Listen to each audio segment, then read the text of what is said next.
Yes, now see the next question my dear. Next question क्या कह रहा है कि match the list one and list two आपको बताना है, ठीक है। लिस्ट वन में है कॉम्प्लेक्स वर्सेस स्पीसीज और लिस्ट टू में दिखा रखा है आपको शेप एंड मैग्नेटिक मोमेंट। चलो देखते हैं।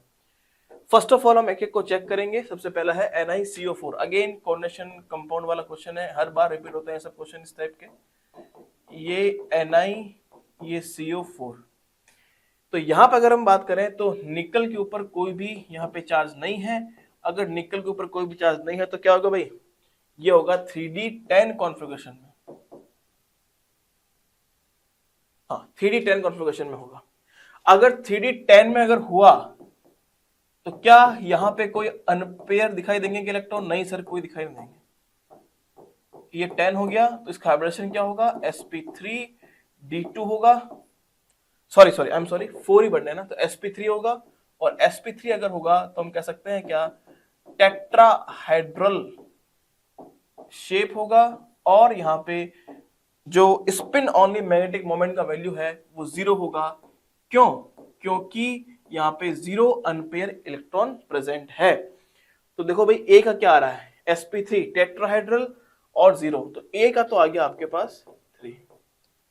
नाउ अगर मैं बी ऑप्शन की बात करता हूं जो कि है निकल, ये CN4 2-, तो क्या होगा देखो भाई, यहाँ पे x -4 इक्वल्स टू -2, तो x इक्वल्स टू -2 + 4, 4 में से 2 गया 2, तो निकल +2 क्या आता है भाई, निकल +2 आता है 3D8।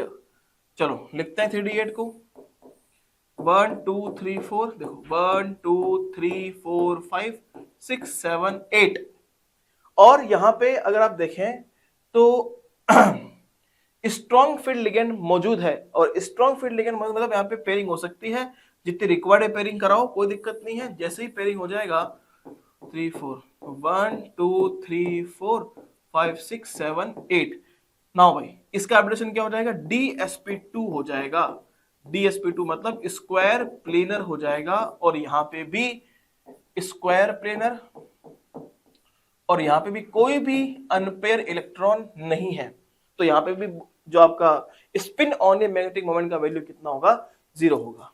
ठीक है, तो ए का तो 3 हो गया, और बी का होगा स्क्वायर प्लेनर और 0, बी का हो गया 2, बी का हो गया आपका 2।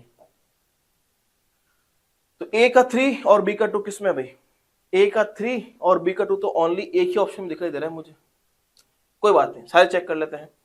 इसके बाद अगर मैं ऑप्शन नंबर सी की बात करूं, देखो सी क्या दिखाई दे रहा है आपको, वैसे तो आंसर हमारा आ गया है, आंसर तो हमारे सामने है, ए का 3 बी का 2, तो भी कर लेते हैं। देखो सी है, ये है निकल Cl4 2-, तो x -4 equals to -2, x equals to आ रहा है +2, निकल +2 अभी निकाला।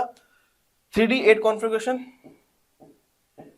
3D8 वापस बना देता हूं यहाँ पे, 1 2 3 4, 1 2 3 4, ये 5 6 7 और ये 8।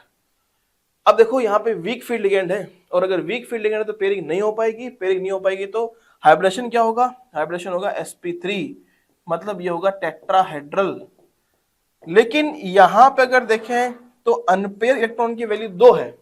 अगर अनपेयर इलेक्ट्रॉन अगर 2 है तो इसका बोहर मैग्नेट्रॉन कितना होगा, 2 पॉइंट समथिंग होगा। ऐसे याद रखो डायरेक्ट, जितना अनपेयर इलेक्ट्रॉन होता है उतना ही समथिंग वैल्यू जो है बोर मैग्नेट्रॉन का जाता है।